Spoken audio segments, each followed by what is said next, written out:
जिन जातकों को पितृ दोष होता है उनके लिए इस दिन का बहुत महत्व है। बहुत से कारण होते हैं कि हमारे अपने पितरों से संबंध अच्छे नहीं हो पाते, जिससे आपके जीवन में रुकावटें, परेशानियां आती हैं। इसलिए इस दिन की गई पूजा आपको लाभ पहुंचा सकती है। पितृदोष कहीं न कहीं अनेकों दोषों को उत्पन्न करने वाला होता है, जैसे कि वंश न बढ़ने का दोष, असफलता मिलने का दोष, बाधा दोष और भी बहुत कुछ। इसलिए इन दिनों में की गई पूजा और तर्पण अगर विधि विधान और मन लगाकर किया जाए तो अच्छे फल देने वाली सिद्ध होती है। बालों पर सबसे पहले प्रभाव पड़ता है, जैसे कि समय से पहले बालों का सफेद हो जाना, सिर के बीच के हिस्से से बालों का कम होना, हर कार्य में नाकामी हाथ लगना, घर में हमेशा कलह रहना, बीमारी घर के सदस्यों को चाहे छोटी हो या बड़ी घेरे रखती है। यह सब लक्षण पितृदोष घर में है इसको बताते हैं।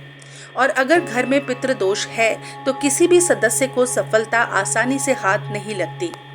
घर के सभी लोग आपस में झगड़ते हैं, घर के बच्चों के विवाह देरी से होते हैं और काफी दिक्कतों का सामना भी करना पड़ता है। अगर पितृदोष हावी है तो बीमारी या फिर कर्ज देने में धन चला जाएगा। जुड़ा हुआ धन, पुरानी चीजें ठीक कराने में धन निकल जाएगा पर रुकेगा नहीं। परिवार की मान और प्रतिष्ठा में गिरावट आती है। पितृदोष के कारण घर में पेड़ पौधे या फिर जानवर नहीं पनप पाते। घर में शाम आते आते अजीब सा सूनापन हो जाएगा, जैसे कि उदासी भरा माहौल।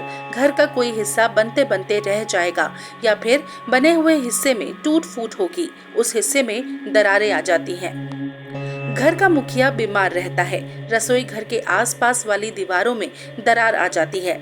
जिस घर में पितृदोष हावी होता है उस घर में कभी भी मेहमान संतुष्ट होकर नहीं जाएंगे, चाहे आप कुछ भी क्यों ना कर लें या फिर कितनी ही खातिरदारी कर लें। मेहमान हमेशा नुक्स निकाल कर रख देंगे, यानी कि मोटे तौर पर आपकी इज्जत नहीं करेंगे। घर में चीजें और साधन होते हुए भी घर के लोग खुश नहीं रहते। जब पैसे की जरूरत पड़ती है तो पैसा मिल नहीं पाता। ऐसे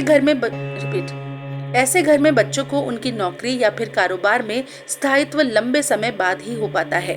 बच्चा तेज होते हुए भी कुछ जल्दी से हासिल नहीं कर पाएगा, ऐसी परिस्थितियां हो जाएंगी।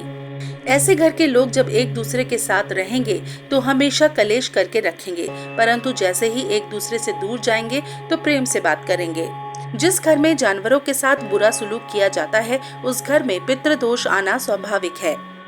और जो जानवरों के साथ बुरा सुलूक करते हैं वो ही नहीं अपितु उनका पूरा परिवार और उनकी संतान पितृदोष के बुरे प्रभाव के हिस्सेदार जाने अनजाने में बन जाते हैं। जिस घर में विनम्र रहने वाले व्यक्ति का अपमान होता है वह घर पितृदोष से पीड़ित होगा। साथ में जो लोग कमजोर व्यक्ति का अपमान करेंगे वो भी पितृदोष से प्रभावित होंगे।